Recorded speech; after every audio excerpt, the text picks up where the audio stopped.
Muito bem, minha gente, saudações a todos vocês, todas as pessoas que nos acompanham aqui pelo canal do IDI. Eu gostaria de dar boas-vindas daqui a pouco ao colega uruguaio William Rosa, que vai participar conosco de mais um seminário do IDI, na verdade um diálogo que nós temos tido com autoridades de outros países. Já tivemos uma conversa com o México, já tivemos uma conversa com a França, já tivemos conversas muito interessantes, e agora vamos para o nosso vizinho do sul, Uruguai, com o fiscal, como se diz em espanhol, procurador promotor, né, na tradução em português, do Uruguai, para que nós possamos conhecer um pouco mais como funciona a justiça criminal daquele país, né? Como funciona o Ministério Público, como funciona o sistema de justiça uruguaio. Às vezes nós estamos tão perto do Uruguai, já estivemos lá, alguns já estiveram lá, mas conhecemos pouco a cultura uruguaia, conhecemos pouco o sistema jurídico uruguaio. Então o objetivo do IDI com esses diálogos é justamente aumentar, amplificar em uma hora de conversa com esses juízes, advogados, membros do Ministério Público de outros países, professores também, o conhecimento desses sistemas jurídicos comparados, né? Com o roteiro que vocês já conhecem aqui. Vamos ver se o William consegue ingressar aqui para a gente ter a nossa conversa, né? E verificar se ele está conectando aqui conosco, né? Enquanto isso, eu vou lembrar que nas nossas conversas anteriores nós tivemos já um contato com o México, né, com Héctor Carreón Perea, que é atua no Ministério Público mexicano e tem uma atividade muito importante nas associações de ministérios públicos ibero-americanos, é professor também no México, e nos trouxe aqui um panorama sobre isso. Também conversamos com a procuradora francesa, ex-procuradora de ligação no Brasil, Carla Fontinha Devey, que é uma referência para os brasileiros do judiciário, no Ministério Público, na advocacia, nas defensorias públicas, quanto a integração das ordens jurídicas francesa e brasileira no plano da cooperação internacional. Ela conhece muito bem o Brasil, fala muito bem português, inclusive, e conhece profundamente o sistema jurídico francês, e nos trouxe essas lições comparativas sobre os modelos, né? O que tem lá e tem parecido aqui, o que tem lá e não tem aqui, e vice-versa, né? Então esse é o objetivo aqui também, hoje, nessa nossa conversa com o William. Me parece que ele está tendo alguma dificuldade de se conectar, e eu ainda aguardo aqui o ingresso dele para que a gente possa começar a nossa conversa de hoje, né, sobre os institutos processuais que existem no Uruguai e que não existem aqui. O IDI, como vocês sabem, é o Instituto de Direito e Inovação, é um instituto que tem sede em Brasília. Eu sou um dos membros fundadores, nós temos outros membros fundadores, e o objetivo do IDI tem sido esse, de propagar de forma gratuita o conhecimento sobre diversas áreas do conhecimento jurídico e de novas tecnologias, né? Daí direito e inovação, num tempo em que as novas tecnologias a todo momento estão aí na berlinda, como agora estão ainda as questões relativas a esse projeto de lei sobre a internet. Agora eu consigo ver o William, vamos ver se ele consegue entrar agora. E projeto de lei sobre novas tecnologias, sobre moderação digital, tema polêmico, né? Está causando tantas polêmicas, decisões do Supremo Tribunal Federal, debate no Congresso, e agora vejo o William, né? Buenas tardes. Buenas tardes, William. Es un honor para nosotros que tengamos su presencia acá en el Instituto de Derecho e Innovación. William Rosa es un estimado colega de la Fiscalía de Uruguai. E, como eu dizia, William, agora eu vou falar um pouco em português, você tem um papel importante aqui. Eu acho que os uruguaios entendem muito bem o português. Sí, sí, entendemos muy bien. Sí. E você, eu tenho certeza que sim. Mas vamos ficar aqui nesse português e espanhol para que nós possamos conversar aqui com as pessoas que nos acompanham aqui, que depois verão este vídeo nas nossas redes sociais, né? A gente tem um site, um canal no YouTube, também vai ficar lá disponível essa transmissão depois gravada. E só me permita, William, antes de começarmos, fazer uma breve apresentação sua, né? E dizer o seguinte, né? Que William tem 35 anos, William Miguel Rosa Silva tem 35 anos, formado em Direito em 2012, integrante do Ministério Público do Uruguai desde 2013, 10 anos, portanto, há 10 anos, verdade? Sí, exacto, exacto. 10 anos no Ministério Público Uruguaio. Então, você deve ter acompanhado todas essas mudanças do fortalecimento da Fiscalia Uruguaia. Vamos falar sobre isso. 10 anos, onde ingressou por concurso público, concurso, como se diz em espanhol, concurso de oposição e mérito. Aqui nós dizemos concurso público, na carreira do Ministério Público. É secretário da Associação de Fiscais, foi secretário da Associação de Membros do Ministério Público do Uruguai, a MFU, entre 2016 e 2018. É o atual presidente da associação. Nós vemos aí o símbolo, está invertido para nós, viu? Ele está com inversão na pantalla. Te veo al revés. Associação de Fiscales de Uruguai, Associação de Fiscales del Uruguai. É o presidente, então, da associação desde 2020. Além disso, William é um excelente expositor. Um dos motivos pelos quais nós o convidamos para essa conversa aqui no IDI foi uma exposição que ele fez tem alguns dias, umas 2 ou 3 semanas, em Santo Domingo, na República Dominicana, num evento da Associação Ibero-Americana, na Associação de Fiscais, da Federação Latino-Americana de Fiscais.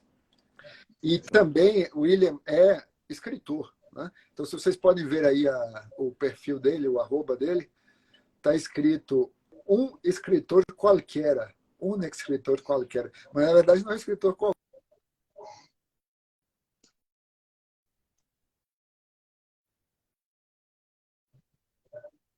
22, não é isso? É esse livro? 2022. Exacto, ese. A Breve Vida de um Homem Novo, do Homem Novo. Exacto. E uns contos publicados, 2 contos publicados numa revista mexicana, Tiempo de Derechos. Estes 2 contos se chamam Yaque e El Cemitério de los Vivos, o Cemitério dos Vivos. E eu vou querer ler esses contos, viu, William? Então você tem a palavra aí para fazer suas saudações iniciais e depois a gente começa a nossa conversa. Bien, la verdad que es sumamente encantado de estar conversando con ustedes, sobre todo en el hecho de comparar sistemas procesales parece que somos tan vecinos, estamos tan cerca, pero obviamente en esta reforma que ha vivido Uruguay, con sus luces y sombras y con sus pesares y con sus éxitos, ha modificado su manera en cómo llevaba adelante la persecución penal, o sea, cómo se tramitaban las causas penales para este sistema acusatorio, y evidentemente venimos como furgón de cola de la región y sabemos que en Brasil también hay muchos procurando que el sistema brasilero también de proceso penal vaya a un sistema acusatorio puro, con todas estas garantías. Y recuerdo que leí una frase de un autor brasilero, de un profesor brasilero, que decía que el proceso acusatorio es el único que encaja dentro de un proceso penal democrático. Entonces las reformas conducentes a tener un proceso acusatorio en todos nuestros países, en base a las experiencias de derecho comparado, no solo a aquellos aciertos que nosotros hemos tenido, sino también en los tropiezos que hemos tenido, en los errores que hemos tenido a lo largo de estos 5 años de vigencia del sistema acusatorio, así que será un placer conversar con ustedes respecto a esto. Entonces son 5 años del sistema acusatorio em Uruguai. 5 años. Desde el 1º de noviembre de 2017. Então, muito bem. O que William, para quem não entende bem espanhol, depois a gente vai ter as letrinhas embaixo, né, nossas legendas, mas já para aproveitar e comentar o que você dizia, William, nesses 5 anos de sistema acusatório no Uruguai, a nossa aspiração é que nós também tenhamos um sistema acusatório no Brasil, né? Porque existem grandes divergências sobre se de fato nós temos um sistema acusatório aqui ou não. Uma parte dos professores dizem que sim, outros dizem que não, né? Que nós temos um sistema misto, e alguns acontecimentos no Brasil têm mostrado um certo ativismo ainda dos juízes nesse campo da produção probatória. Agora mesmo nós estamos passando por isso, vivenciando uma situação como essa. Então, William, minha primeira pergunta para você seria justamente essa. Como ha sido la Fiscalía en los años antes del sistema acusatorio ser implementado en Uruguay? ¿Cómo funcionaba la Fiscalía de Uruguay hace unos años? ¿Y dónde estaba dependiente de qué ministerio, por ejemplo? A mí me parece que era Educación, ¿verdad?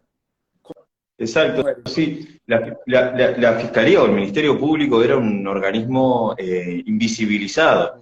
Nos pasaba en la experiencia a todos los que integramos el Ministerio Público que se nos confundía como integrantes del Poder Judicial o integrantes de algún ministerio del Poder Ejecutivo en particular. Sobre todo que la Fiscalía estaba dentro del Poder Ejecutivo en el Ministerio de Educación y Cultura. En el sistema anterior, el fiscal tenía ese rol, un rol de segunda, en donde había un juez, este juez que hace todo, ¿no? Esta característica del juez que hace todo, que participa de la indagatoria preliminar o de la inquisitoria preliminar o inicial, como director de la investigación, y después, en una especie de transformación depurativa, juzgaba lo mismo que había investigado, con la participación de la policía. Entonces, este juez característico de los sistemas inquisitivos tenía como un dictaminante especializado en el fiscal, en donde el juez producía todas las evidencias, las reunía y le decía al fiscal, bueno, mire, este es el paquete que tengo respecto de alguien que aparentemente cometió un delito, le decía al juez después de haber investigado, usted dígame, señor fiscal, si acá hay un delito o no. Y el fiscal decía, bueno, sí, acá hay un delito, y le pedía al juez algo por lo que el juez ya estaba convencido, por algo había investigado, en que ahí existía un delito, y se daba el auto de procesamiento y el inicio del proceso, y después, casi siempre, ese mismo juez era el que terminaba dictando una sentencia que en la inmensa mayoría de las veces, casi en la totalidad, era una sentencia de condena. ¿Cómo no va a ser una sentencia de condena si era el mismo juez que había investigado, que había procesado a la persona, que había formalizado a la persona en base a la prueba que relevó, y después terminaba dictando la sentencia de condena? Era imposible que ese juez, por arte de magia, dijera, no, yo en realidad no estoy convencido de que esta persona que yo procesé o que formalicé fue la que cometió el delito. En esas etapas el fiscal jugaba un rol lateral en cuanto a prácticamente certificar prácticamente lo que decidía el juez. Entonces, era una fiscalía que estaba dentro del Poder Ejecutivo, en el Ministerio de Educación y Cultura, o sea, la autonomía funcional era muy débil de la Fiscalía, y el rol del fiscal en el proceso penal era un rol lateral, en donde los que tenían mayor preeminencia era la policía, que es la policía que ejecuta los actos de investigación, y el juez, que era el que ordenaba esos actos de investigación. Entonces, de esa situación lateral, pasamos al rol de preponderancia del sistema acusatorio clásico que vino con la reforma. Excelente, excelente. excelente explanación y que este desarrollo tenga venido a Uruguay, porque tenemos una experiencia muy importante en Latinoamérica de expansión del modelo acusatorio por todas las regiones, empezando por Argentina y otras zonas de nuestra región. Y éramos los últimos, Uruguay, México, y hasta ahora Brasil tampoco está buscando este desarrollo también. Solo para decir unas cosas a as pessoas que estão aqui me acompanhando no meu perfil. Nós estamos no perfil do IDI, né? Então, se você não está entendendo por que eu estou ao vivo aqui, a gente está no perfil do IDI, então é para chamar vocês para irem lá para o perfil, para a gente conversar com o procurador, promotor uruguaio, William Rosa, que está explicando os temas comparados a partir da perspectiva uruguaia, tá? Então, eu vou desconectar aqui e vocês seguem lá no perfil IDI, @IDI Instituto, IDI Instituto, e a gente continua conversando lá, tá bom? Então,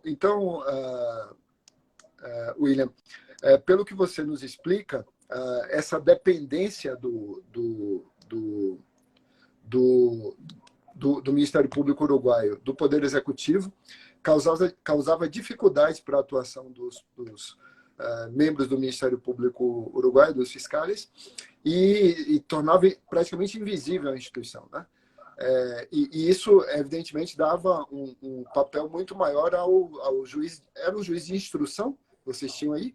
Juiz de instrução? Teníamos un juez único. Es el juez único que participaba de la instrucción y después del juzgamiento. O sea, el juez, en ese sistema de doble juez, que sé que ustedes tienen, ahí en Brasil tienen un problema de mucha actualidad respecto de esto en cuanto al juez de garantía y el juez de juicio que está instaurado en el proceso acusatorio uruguayo. En el sistema anterior era un solo juez, el mismo, por eso en ese desdoblamiento imposible que podía ser, salvo por la excelente capacidad de los jueces que llevaban adelante la función de desdoblarse entre la instrucción y el juzgamiento después de haber recolectado todas las evidencias que prácticamente era recolectado las pruebas, porque al tener la santificación, por decirlo de alguna forma como metáfora, de ser el juez el que recoge la evidencia, se transformaban en pruebas prácticamente, y con esas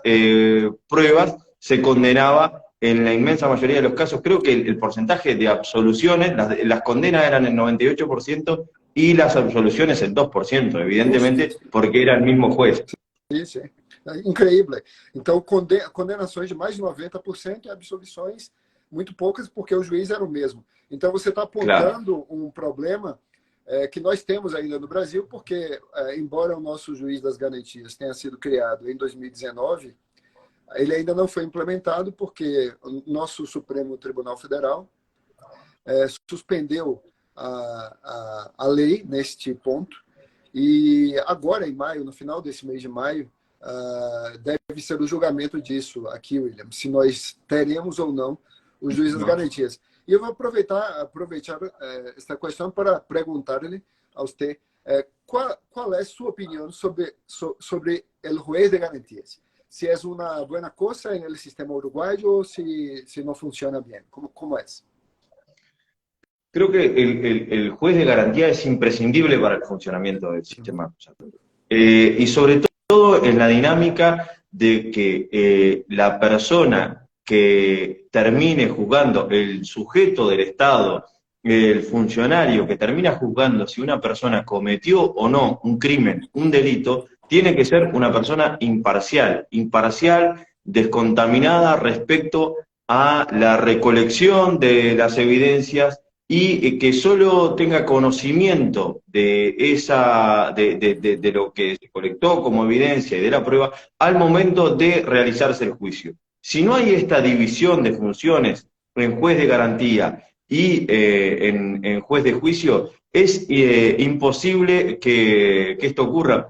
Tengo presente unas palabras del doctor Marcio Guedes, que es brasilero, que habla justamente de la contaminación que se da del juez que participa en las diligencias que realiza el Ministerio Público y la policía, como puede ser levantamiento del secreto tributario o fiscal, del secreto, creo que le dicen sigilo, ustedes, Sigilo fiscal, bancário. Sigilo bancário. interceptaciones telefónicas, al momento de disponer de una prisión preventiva. Obviamente, al momento de disponer de una prisión preventiva, el juez tiene que tener elementos que le arrojen luz sobre el caso, sobre que la persona ha cometido ese delito por el que se le imputa y la existencia de ese delito. Ese juez se está contaminando para decidir sobre algo tan importante como es la prisión preventiva. Está teniendo un montón de informaciones que le dan las partes respecto al asunto de fondo, que es imposible que se desprenda de eso a la hora de juzgarlo después. Entonces, esa no contaminación del juez que va a decidir si una persona cometió o no un delito, para eso es fundamental la división de los roles en juez de garantía y en juez de juicio. Yo leía un artículo también de una autora brasilera en cuanto a que decía, ¿quién le teme al juez de garantía en el sistema de brasilero y por qué ha quedado en pausa esta modificación legislativa que se dio en el año 99, en el año 2019, perdón, con la creación del rol del juez de garantía? Y hacía especial hincapié en que el rezago de Brasil en cuanto a instaurar un juez de garantía, no, según lo que he podido leer, no tiene una razón de fondo, sino que son razones más instrumentales sobre escasez de recursos por parte del Estado, o sea, que en el 40% del territorio brasilero tal vez no exista la posibilidad de tener dos jueces en determinadas localidades, entonces eso dificulta la instauración de el doble juez, el de garantía y el de juicio. Y ojo, que son discusiones que acá en Uruguay también existieron a la hora de instaurarse la reforma. O sea, esto de la escasez de recursos, había actores que decían, no, no hay la cantidad suficiente de recursos en Uruguay para tener dos jueces en algunas localidades o no lo ameritan por el volumen de trabajo. O sea, que son razones más bien instrumentales o laterales y no razones de fondo, porque estos argumentos a favor de tener un juez de garantía, de tener un juez que termine juzgando que no esté contaminado, evidentemente hacen a la calidad democrática de un proceso penal y creo que es muy difícil sostener argumentos para oponerse en el fondo a la existencia de este doble juez. Y esto lo digo con muchísimo respeto, obviamente. Excelente, excelente. Explain a explanação e você ha utilizado duas palavras muito importantes para que compreendamos a questão do juízo de garantias. Uma é a contaminação e a outra é a independência, a imparcialidade, verdade? Então, independência e imparcialidade, especialmente imparcialidade dos juízes, e a possibilidade de contaminação. Existe uma discussão muito complexa sobre se de fato os juízes se contaminam, mas é certo que, do ponto de vista da posição do acusado, da posição da pessoa investigada, da pessoa acusada, é muito mais confortável perceber a atuação de um juiz imparcial, naquela visão de imparcialidade objetiva e imparcialidade subjetiva, quando há essa separação de funções. Separação de funções entre o juiz das garantias, o juiz do controle da investigação, e o juiz, como você disse, o juiz del juicio, né? O juiz do julgamento, o juiz que vai fazer o julgamento de mérito. E também você tocou num ponto importante, que é assim, a resistência que há aqui no Brasil ao juiz das garantias, tem a ver com a questão orçamentária, pressuposto. Nosso pressuposto não é lo bastante para que tengamos jueces de garantía en todas las partes, en todos los estados de Brasil. Hay estados que no tienen tanta plata para mantener su sistema de justicia y es una profesión cara, como usted sabe, y las condiciones para eso son muy complicadas. Entonces hay esta razón no jurídica para que haya esta resistencia. Por outro lado, há também uma resistência que é uma resistência do ponto de vista da perda de poder. Né? A perda de poderes, quando pensamos em los jueces que estão aí como jueces de la investigação e del juicio, que não terão a possibilidade de decidir todo. Tá? Então, há uma questão também de divisão de poderes. E essa divisão de poderes ela é característica do sistema acusatório, inclusive. Né? Você chamou o assunto do sistema acusatório, eu acho muito importante a gente lembrar que uma das características fundamentais do sistema acusatório é, o que me parece, a divisão de poderes. Né? Se a gente olha para a estrutura do Estado, a gente vê aquela divisão clássica de 3 poderes, né? Poder, a rama judicial, a rama executiva, a rama legislativa, e esses poderes funcionam por um sistema de frenos, né? De checks and balances. O mesmo critério a gente pode adotar para pensar no processo penal, na divisão de poderes entre o investigador, o fiscal, e o juiz, que vai decidir, e agora uma subdivisão entre o juiz que vai controlar a investigação e o juiz que vai decidir de fato se os hechos disponíveis estão confirmados e se há condições para uma condena penal. Muito boa a sua abordagem, William. Estou de acordo contigo, embora aqui haja, de fato, uma enorme resistência à implantação do juiz de garantias. Inclusive, nessa perspectiva de que não haveria, de fato, uma contaminação. É um debate interessante, né? Se há ou não essa contaminação.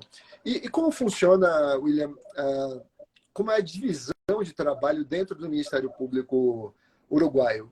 Existem fiscalias especializadas? Fiscais de turno, plantões? Como funciona no dia a dia? Bien, si me permitís, simplemente una puntualización respecto a esto del rol de los jueces y la pérdida de poder, que en la práctica en realidad lo que hay es una jerarquización, una elevación de jerarquía del rol de los jueces, que ahora el juez se pone en un rol de preeminencia, que es el director del proceso, es el que controla la actuación de las partes, del Ministerio Público y de la defensa. Entonces, ese rol jerarquizado del juez en el sistema acusatorio, y es algo que lo han percibido los jueces hoy a 5 años, ya quedó ese resquemor por fuera de la pérdida de poder en los jueces que trabajaron en el sistema inquisitivo y que ahora trabajan en el sistema acusatorio, se los ve muy reconfortados por esta nueva situación de jerarquía. Y cuando hablo de jerarquía no hablo de preeminencia, sino en esto que decía el autor también brasilero, decía que el Jacinto de Miranda decía que el juez como órgano superpartes, no por encima de las partes, sino más allá de los intereses de las partes. Entonces esa persona que se pone más allá de los intereses de las partes para juzgar con imparcialidad, obviamente tiene una mayor preeminencia, una jerarquización de su rol. Entonces van a experimentar seguramente los jueces brasileños que a la posible o teórica pérdida de poder por no participar en las etapas de instrucción, se va a jerarquizar con el dinamismo que va a tener en la dirección o en la jerarquización de la dirección del proceso y en el control de la actuación de las partes, y creo que eso es algo que lo van a experimentar con mucho beneplácito quienes ejerzan la función de jueces en Brasil también, como pasó en Uruguay. Respecto al trabajo, a la división de trabajo en la Fiscalía de Uruguay, lo cierto es que nosotros somos un país bastante chico en cuanto a territorio y bastante chico para lo que es Latinoamérica, ¿no? Es un país bastante chico en cuanto a territorio y en cuanto a población también es bastante reducido. Entonces, nuestras secciones jurisdiccionales, o sea, la jurisdicción de cada fiscalía es más bien por departamentos, y en algunos departamentos, dependiendo de si hay más ciudades o no con una cantidad de población, podríamos decir unos 15.000, 20.000 habitantes, y ahí en cada uno de estos lugares hay una sede de la Fiscalía, hay una unidad fiscal, una unidad del Ministerio Público, una sede del Ministerio Público, de la Procuraduría, como se dice en otras partes, y es en esos lugares en que son ciudades de 15.000, 30.000 habitantes, esa sede, que que puede ser una sede única o puede haber más de una sede, dependiendo de la cantidad de población y de trabajo, va a trabajar en turnos dependiendo justamente de esto. Si hay una sola sede, va a estar todo el mes de turno. Lamentablemente es una cuestión que nosotros desde la Asociación de Fiscales lo hemos reclamado para que no exista más esta situación por su inconveniencia en los aspectos del trabajo de los fiscales. Estar todo el mes de turno es algo sumamente inconveniente, y también a los efectos de la institución, que en un lugar exista solo una fiscalía no permite algo fundamental que tienen los procesos acusatorios, que en la excepción a la obligatoriedad de la acción penal, o sea que la acción penal que es oficial, que se tiene que ejecutar cada vez que existe un delito, el fiscal a veces puede decidir no iniciar esa acción penal.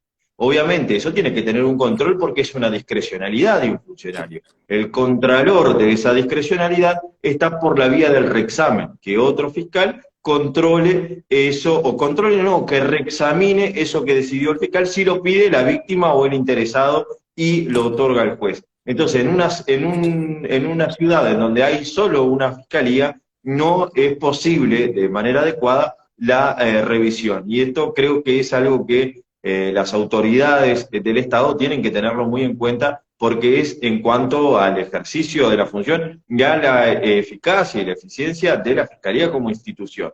Entonces, en muchos lugares existen fiscalías de turno único, pero hay otros lugares en donde hay 2 turnos de fiscalía, en otras ciudades un poquito más grandes, en donde esas fiscalías están 7 días de turno, trabajan con los casos durante 7 días, y los otros 7 días pasa a la otra fiscalía, así sucesivamente, dependiendo de qué cantidad de fiscalías haya en ese lugar. Casi siempre, o sea, el tope máximo de las fiscalías del interior de la República, por fuera de la capital, que es Montevideo, es de 4 fiscalías. Ahora bien, en Montevideo, teniendo en cuenta que la población de Montevideo es la mitad de la población de Uruguay, o sea, la capital tiene la mitad de la población de Uruguay, existe en Montevideo especialización, hay fiscalías de lavado de activos, hay fiscalías de delitos económicos, hay fiscalías de estupefacientes, fiscalías de homicidios, fiscalías de violencia de género, fiscalías de delitos sexuales,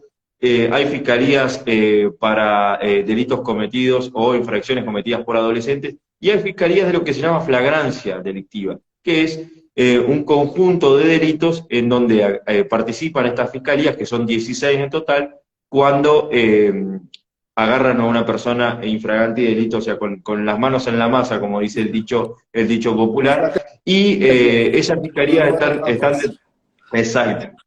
están de turno una semana al mes en su gran mayoría. Entonces, esa es la división del trabajo. Después, cada unidad fiscal es un equipo compuesto por 3 personas, en donde hay un fiscal titular, que es el que dirige el equipo, y 2 fiscales adscriptos, que son los que auxilian en esa fiscalía. En realidad, la división de tareas es igual para los 3 funcionarios, salvo que hay un fiscal que es el que dirige el equipo fiscal, y hay una puntualización muy importante de Uruguay.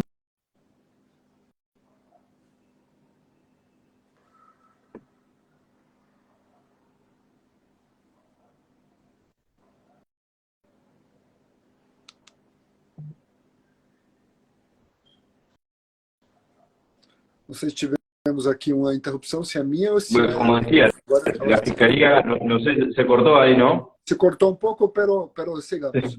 Porque tuve una llamada de la policía justamente. Decía que la fiscalía dirige la investigación. Claro, y que se da la particularidad de esto en la Fiscalía de Uruguay, o en la manera en cómo Uruguay dirime el trabajo de la Fiscalía. Es que la Fiscalía es directora o sea, dirige la investigación, dirige a la policía, y la policía es auxiliar de la Fiscalía. Creo que acá hay un matiz respecto a lo que es el sistema brasileño, en donde la policía, a través del delegado da policía, ¿no? Esa figura... Exacto. Muy importante ahí porque hay una supervisión del Ministerio Público, pero en realidad hay como una actuación bastante amplia por parte de la policía. Creo que eso en los sistemas acusatorios también la posibilidad de que el fiscal controle más la investigación, lo que se está llevando adelante en la investigación, junto con otros principios, obviamente, como son la publicidad o el tema de esas cuestiones que a veces en los sistemas de investigación llevada adelante por la policía son más difusas y más difíciles de contemplar, ¿no? El tema de controlar qué es lo que se lleva adelante en la investigación. Este tema de la posibilidad de que la defensa acceda todo el tiempo a la indagatoria preliminar desde el primer momento en que una persona es indicada por cometer un delito, tiene derecho a tener un defensor y ese defensor tener un rol activo, evidentemente facilita la posibilidad de controlar al Estado en cuanto a lo que está haciendo en la investigación. Entonces, muy importante que comprendamos cómo es la relación entre la fiscalía y la policía, porque acá tenemos un sistema muy diferente, porque la policía tiene su autonomía como integrante de la rama ejecutiva. La fiscalía en Brasil no forma parte de una rama específica, no estamos vinculados a la rama judicial, tampoco a las otras dos. Y hay una situación a veces muy complicada en la relación entre los fiscales y los delegados de policía, comisarios, jefe de policía acá en Brasil. Y a mí me parece que hay sistemas predominantemente acusatorios en Latinoamérica que tienen esta característica que tiene el sistema uruguayo, que es la dirección de la investigación criminal en manos de los fiscales, ¿verdad? Es así, creo que esto es fundamental. El hecho de los resquemores o la desconfianza o los enfrentamientos que pueden existir entre la policía y la fiscalía van a existir en cualquiera de los sistemas, porque obviamente la investigación penal es una de las funciones de la policía. Está después la prevención del delito, la represión del delito, que es otra de la... Entonces, se confunden o se atomizan a veces estas funciones que tiene la policía, en donde una de ellas es auxiliar a la fiscalía en la investigación de los delitos. Entonces, las cuestiones de idas y vueltas entre la fiscalía, el Ministerio Público y la policía van a existir en cualquier sistema, sin perjuicio de que entiendo que el sistema acusatorio, en los sistemas acusatorios, la garantía de que sea la fiscalía que dirige la investigación tiene que ver con que es la fiscalía después quien va a litigar el resultado de esa investigación. O sea, el que va a defender ante un juez que no participó en ninguna etapa de esa investigación, el resultado de esa investigación. Entonces, si hay determinadas fallas en la actuación de la policía, es el fiscal después el que va a ir a dar la cara de por qué se dieron esas fallas. Entonces tiene lógica que sea el fiscal que dirija a la policía, tal como lo establece la norma. El fiscal dirige a la policía en la investigación penal.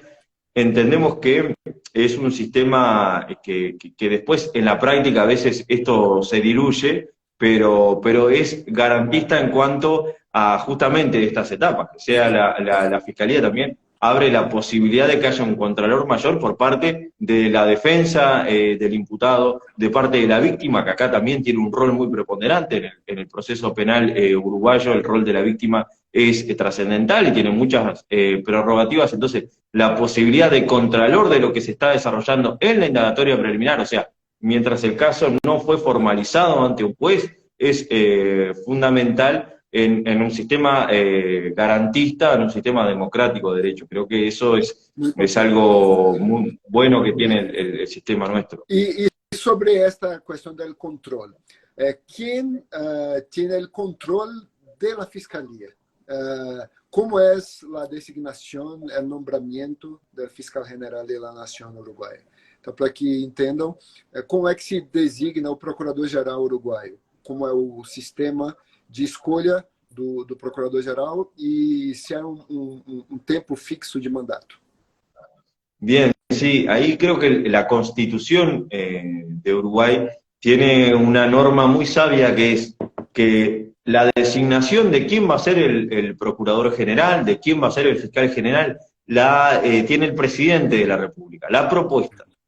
Esa propuesta va al Parlamento, al Poder Legislativo, y ahí a la Cámara de Senadores más precisamente, y en la Cámara de Senadores se requiere una mayoría especial, justamente por esto de los consensos que se requieren de estas cuestiones que trasciendan las mayorías eventuales que pueden existir respecto a la necesidad de un poder ejecutivo, de un poder legislativo con preeminencia, de la elección de la ciudadanía en determinado sentido u otro. La Constitución ha decidido que para el cargo de Procurador General se requieren 3/5 de composición del Senado, o sea que la mayoría simple no basta, sino que obviamente siempre va a tener que haber un consenso, una negociación dentro del Poder Legislativo para designar una persona como Procurador General. Y en el plazo también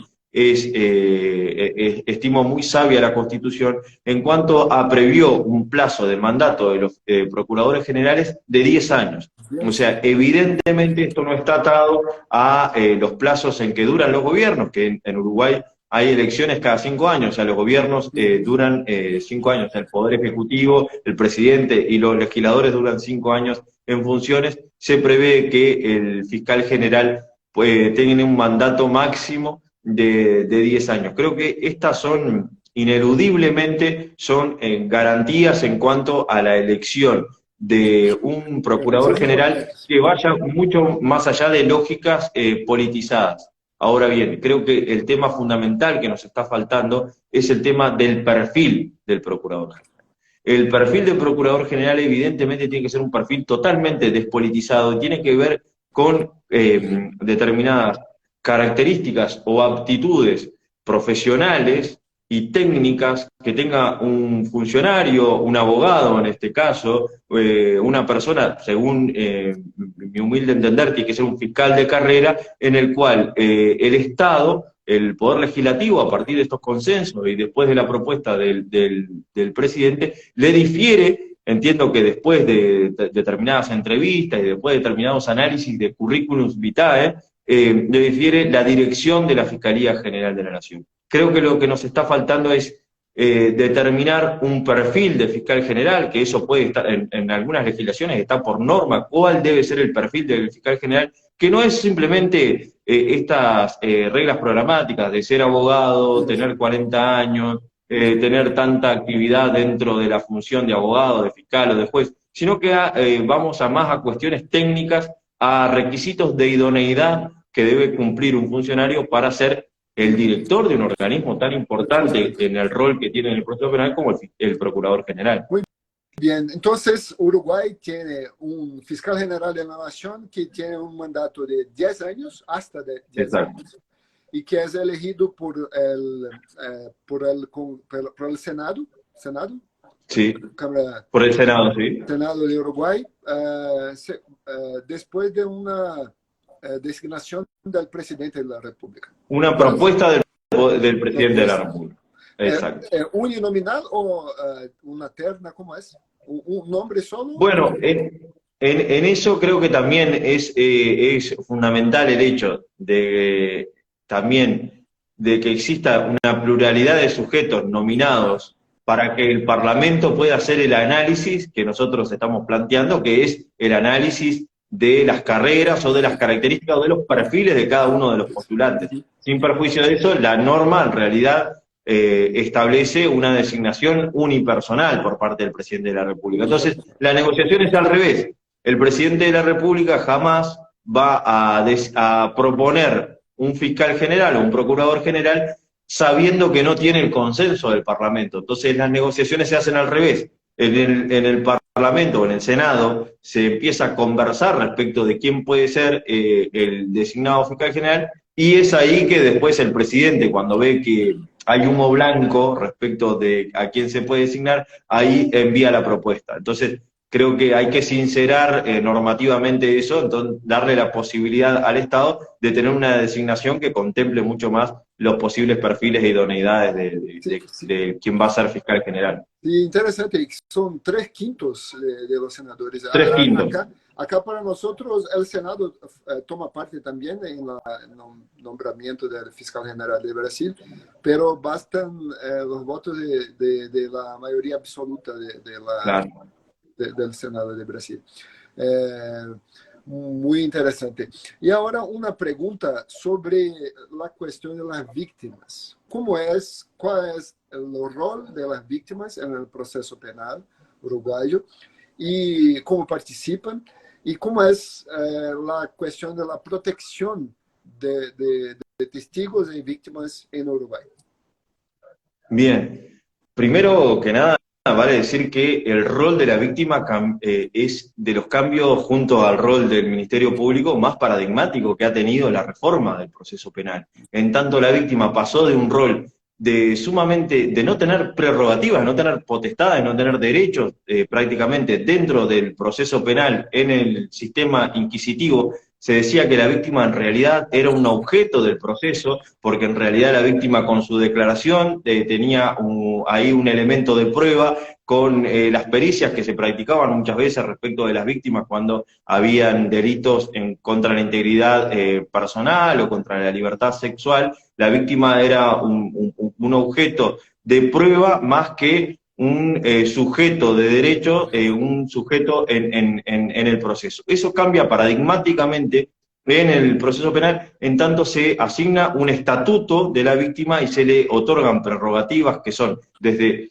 participar desde el momento uno en el caso que se lleva adelante, en la investigación que lleva adelante la Fiscalía, y después en el proceso penal, en la etapa de formalización y en la etapa de juicio, también la garantía de tener la información en todo momento, la obligación de la Fiscalía de brindarle información todo el tiempo a la víctima respecto de qué es lo que se está llevando adelante y la posibilidad de que la víctima, en esto de la protección de víctimas y testigos, de que la Fiscalía le otorgue una protección efectiva, trabaje en la protección efectiva de las víctimas de los delitos. En nuestra institucionalidad, dentro de la Fiscalía, existe una unidad específica de víctimas y testigos que es sumamente fundamental el trabajo de esta unidad en el acompañamiento, en el asesoramiento de las víctimas de los delitos en cuanto a transitar por estas etapas que muchas veces terminan, sobre todo en los delitos que las víctimas necesitan acompañamiento, que son delitos contra la integridad personal, la integridad física o los delitos sexuales, el acompañamiento en todas las etapas, no solo en un primer momento, sino en la etapa en donde se tiene que producir prueba, como puede ser el juicio y todos esos momentos bastante complejos que es para una persona que ha sufrido las consecuencias de un hecho delictivo. Entonces, creo ahí el rol de la víctima es un rol totalmente diferente. Vale decir que la víctima también tiene la prerrogativa de, si en la discrecionalidad reglada que tiene el sistema uruguayo de que el fiscal pueda excepcionarse de la obligatoriedad de ejercer la acción penal de la cual es titular, como por ejemplo disponer el archivo de las actuaciones, que puede ser un archivo por intrascendencia del hecho o por aplicación del principio de oportunidad. La víctima tiene derecho de presentarse ante el juez, oponerse a ese archivo y pedir que el caso sea reexaminado por otro fiscal, y ahí el juez lo evaluará y otorgará o no el reexamen. También la potestad de la víctima de oponerse al sobreseimiento, si la Fiscalía entiende que si bien formalizó una investigación porque tenía determinados elementos objetivos iniciales que eran suficientes para formalizarla, pero después entiende que no va a poder lograr la plena prueba de la ocurrencia de ese hecho, de la participación del imputado en él en un juicio, pide el sobreseimiento, la víctima se puede oponer a ese sobreseimiento, o sea que son prerrogativas sumamente amplias respecto del sistema anterior. Vale decir que no está establecido en nuestro sistema la figura del querellante, que es una figura que hay en otras legislaciones y que en nuestro país no está establecido respecto a la víctima. Sí está la posibilidad, por ejemplo, de arribar a acuerdos reparatorios en cuanto a que si en determinados casos la Fiscalía le debe proponer a la víctima del imputado, o sea, casos de menor entidad, o sea, donde no haya interés público en ese caso, para que lleguen a un acuerdo para resarcir el daño que ha sufrido la víctima, ya sea de contenido patrimonial o de contenido simbólico o lo que fuere, o sea que las prerrogativas y la participación de la víctima es amplísima en este nuevo código, sin perjuicio de que hay quienes dicen que la participación puede ser mucho más amplia, como puede ser la figura del querellante. Pero respecto del sistema anterior, es diametralmente el cambio, cambió el paradigma del rol de la víctima. Muito bem, então, pelo que você nos relata, William, o papel da vítima no processo penal uruguaio mudou drasticamente desde o Código Processual anterior. De que fecha era o Código Processual antes de este actual? 1980. 1980. Y el nuestro acá en Brasil es de los años 40. Entonces, tenemos 80 años. Código Rocco. Sí, inspirado dessa época. É verdade. Então com esse novo código uruguaio já do século XXI, vocês viram uma modificação bastante importante do papel da vítima no processo penal, faculdade de impugnação de decisões do Ministério Público, de arquivamento ou de uso do princípio da oportunidade, o que é bastante importante, serve também de inspiração para as alterações pelas quais nós devemos passar aqui no Brasil, né? Nós temos um projeto de Código de Processo Penal que está há mais de 10 anos no Congresso brasileiro em discussão.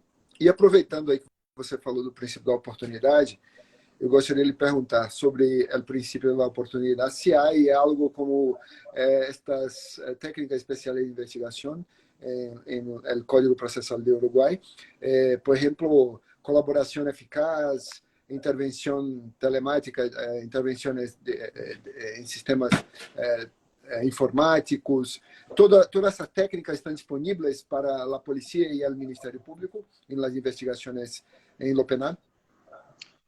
Bien, sí, nosotros tenemos estatuidos algunas figuras, como puede ser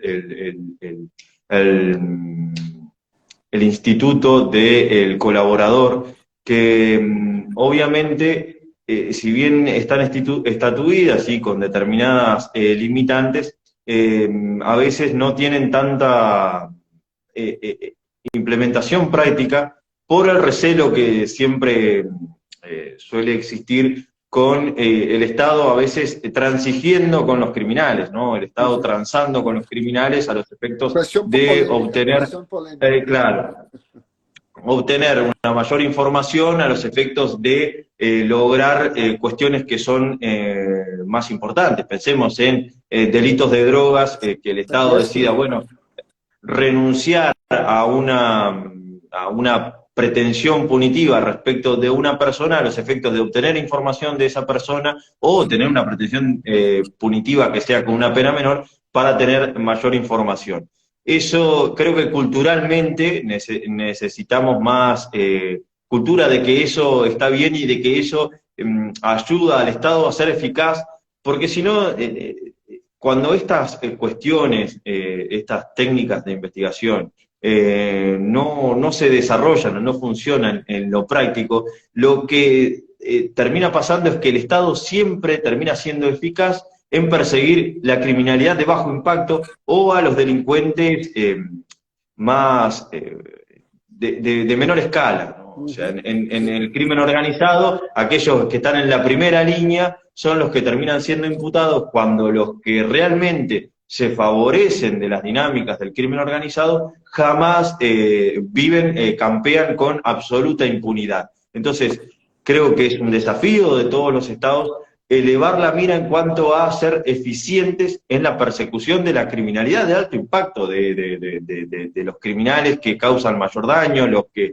dirigen cárteles de droga, los que se dedican a la corrupción de gran escala, etcétera, que generan un daño en el tejido social sumamente preponderante y que viven con absoluta impunidad. Lamentablemente es así porque, bueno, nuestros estados son ineficientes en esa persecución. Obviamente todas estas herramientas van a servir para que el Estado sea eficiente en ese sentido. Y sobre todo esto que tiene que ver con los desarrollos de la obtención de evidencias o de pruebas que se están desarrollando en medios informáticos, telemáticos, etcétera, en que nosotros estamos sumamente atrasados en ese sentido y muchas veces es por la carencia de recursos. Y acá a mí me viene una pregunta similar a la que hacía la colega brasilera cuando decía ¿quién le teme al juez de garantías? Yo me pregunto, ¿quién le teme a dotar de los recursos suficientes a las agencias del Estado que se dedican a la persecución penal para que sean eficientes en la persecución de la criminalidad de alto impacto? Porque si no, a uno le queda la sensación, siendo un promotor o un investigador o un fiscal o un integrante del Ministerio Público, que siempre estamos sobre una criminalidad que se da por lo bajo y no vamos a la criminalidad de alto impacto, y creo que ahí es un debe que como política de Estado todos nuestros estados justamente tienen que ponérselo como horizonte, porque la impunidad es inadmisible siempre, pero cuando causa mayor daño no debe permitirse un Estado de eso porque corre el riesgo de ser un Estado fallido. Perfecto, William. Por debajo de las obligaciones procesales positivas de investigar, procesar y punir están las obligaciones de perfeccionar, de desarrollar nuestras estructuras de investigación, que tengamos fiscalías independientes, eficaces, con condiciones de conducir las investigaciones, y para eso es necesario presupuesto, son necesarias también las medidas legislativas para que esto sea realizado con éxito por los fiscales y por las otras autoridades. Una última pregunta, porque ya estamos llegando a nuestro tiempo de 1 hora de charla. Platicamos acá sobre las cuestiones de derecho comparado entre Brasil y Uruguay. Una última cuestión es sobre tráfico de drogas, sobre la política de drogas en verdad. ¿Cómo es, para que comprendamos acá, cómo es esta cuestión del consumo de las drogas para consumo personal y cómo en la práctica los fiscales, los policías, los jueces conducen a estas cuestiones cuando son planteadas en los juicios penales?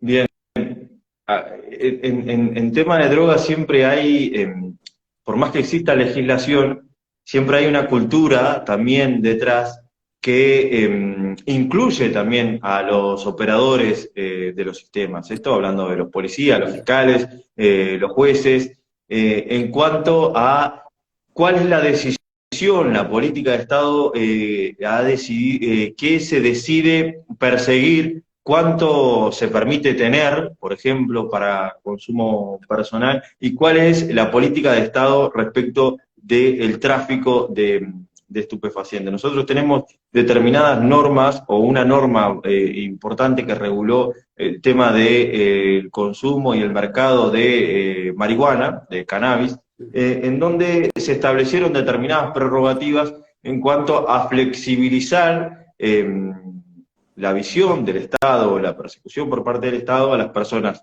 o que consumían o a las personas que de alguna forma participaban en la adquisición o en la plantación de marihuana. Ahí siempre se da un debate, a veces se dan debates en cuanto a qué es lo que establece la norma efectivamente y qué es el marco o la amplitud que tiene el Estado para ir más. Y esto son decisiones de política, y muchas veces nosotros los operadores tenemos una visión restrictiva respecto a esto, ¿no? Bueno, si son, por ejemplo, 40 gramos para consumo personal, si alguien posee 42 gramos, entonces está excediendo esa cantidad.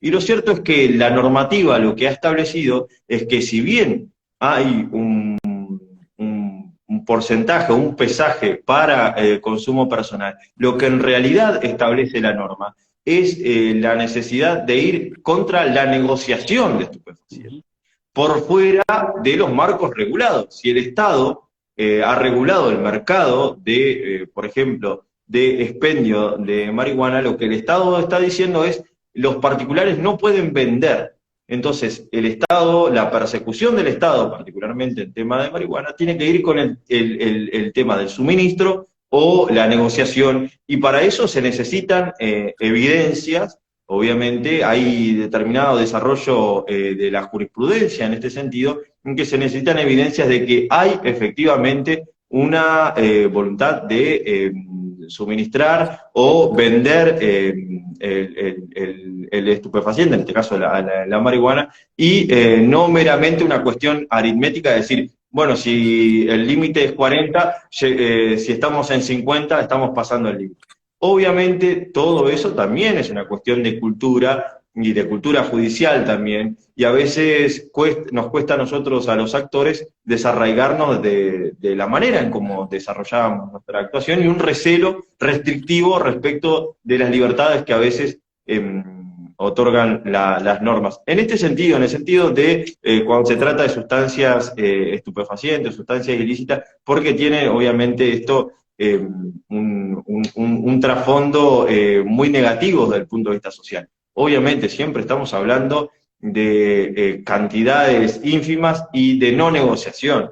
Si cuando hablamos de negociación, obviamente estamos en el marco de lo ilícito, y cuando hablamos de cantidades exorbitantes que demuestran que no hay una posesión para consumo, también aparece la necesidad del Estado de reprimir eso, y una vez que ocurre, de perseguirlo penalmente. Hay un debate sobre la descriminalización del tráfico de marihuana, o no solo del consumo, no importando la cantidad, pero esta cuestión del suministro, del comercio, de quien vende la sustancia. ¿Hay algo en este momento en Uruguay sobre este debate de descriminalización general sobre marihuana? No, creo que lo que hizo Uruguay es tener una normativa de vanguardia y después se estancó en ese sentido. Y lo que pasó después es un periodo en que esa legislación de vanguardia empezó a ser cuestionada respecto de su pertinencia o no. Hay visiones encontradas respecto de esto, y creo que estamos en un periodo de estabilización de la normativa sin sufrir modificaciones. Pero lo cierto es que el Estado, a su vez y de forma paralela en lo criminal, ha tenido un recrudecimiento, un endurecimiento de la punición de el tema de estupefacientes de bajo impacto, ¿no? El microtráfico o el narcomenudeo ha sufrido también un endurecimiento de penas por parte del Estado. O sea que el debate está entre la estabilización de la ley que reguló el mercado de expendio de marihuana y del consumo de marihuana, y un recrudecimiento de la penalización de la posesión o de la negociación de otras sustancias. Creo que obviamente cuando el debate, los polos estos que son opuestos en cuanto a que marcan un contrasentido entre una legislación más liberal a una legislación más represiva, cuando se centren, tal vez haya un debate en cuanto al análisis global de todas estas políticas de Estado. Lo cierto es que hoy eso no está pasando, y los actores que discuten sobre eso tienen determinadas miradas que no logran un consenso. Obviamente, para que en una sociedad hayan avances legislativos o culturales en este respecto, tienen que haber determinados consensos respecto a estas cuestiones que hoy no están determinadas, según mi humilde entender, en nuestro país. Muy bien, muchas gracias, William, por sus explanaciones, por tantas informaciones útiles que usted ha impartido con nosotros en esta charla. Platicamos sobre varios temas acá. Es un honor para nosotros tener esta conversación con Uruguay desde Montevideo. Está en Montevideo, ¿verdad? En Ahora, Montevideo, sí, desde estoy en Montevideo, Montevideo. estoy en Brasilia, en las dos capitales. No tenemos Sí, vuelos directos entre Brasil y Montevideo, pero tenemos la internet y somos vecinos y ahora sabemos un poco más sobre el sistema procesal uruguayo. Gracias a usted. Muchas gracias y sus consideraciones finales, por favor. muy bien. Sí, la verdad que es un placer en cuanto al poder intercambiar respecto de las características de cada uno de los sistemas y poder también poner en comparación a los efectos de también, no solo porque parece que porque nosotros tenemos un sistema acusatorio, tenemos la panacea o el mejor sistema posible, y la verdad que nosotros tenemos un sistema que está empezando a dar sus primeros pasos en otros lugares de la región. El sistema acusatorio tiene 20 años, entonces estamos dando nuestros primeros pasos, estamos viendo y recalculando cuáles son las cuestiones perfectibles que hay en todos los sistemas, y evidentemente no es un hecho de que nosotros solo tengamos consejos para dar a Brasil. Yo justamente había leído hace poco una publicación de Ceja que hablaba de la perspectiva que se llama Reflexiones brasileñas sobre la reforma procesal penal en Uruguay. O sea, la mirada de colegas brasileños respecto a la reforma en Uruguay. Obviamente con una mirada a los efectos de poder llevar estas prácticas del sistema acusatorio al sistema brasileño. Pero también es evidente que nosotros tenemos muchísimas cosas que aprender y hay mucha gente que aprende del desarrollo de las investigaciones y de la forma en que se tramitan determinadas cuestiones de que en el ámbito criminal en Brasil, por ser una especie de superestado casi continente, en que las experiencias son mucho más ricas en el sentido de poder mejorar nuestra tarea. Creo que lo importante es eso, el intercambio Intercambio, ¿verdad? y poder tener fiscalías más eficientes en la tarea que nosotros desarrollamos. Muy bien, muchas gracias. No, Somos vecinos, gracias a trabajamos, ustedes. pero vecinos, y ha sido un placer enorme. Y que la próxima sea en Brasil con feijoada o en Montevideo con una parrilla y dulce de leche después. Exacto, exacto. Gracias. Un abrazo Até grande, que até pasen muy bien. pronto, William. Chao, Muchas gracias, chao. muito obrigado. Pessoal, essa gravação vai ficar disponível no nosso perfil aqui no IDI e também vai ficar disponível no YouTube, né? Desligamos agora, mas vocês fiquem ligados para depois, porque nós temos ainda menos de um mês uma outra conversa agora com a Espanha. Vamos atravessar o Atlântico para conversar com Rosana Moran, que é procuradora antidrogas em Madrid, né? Até a próxima.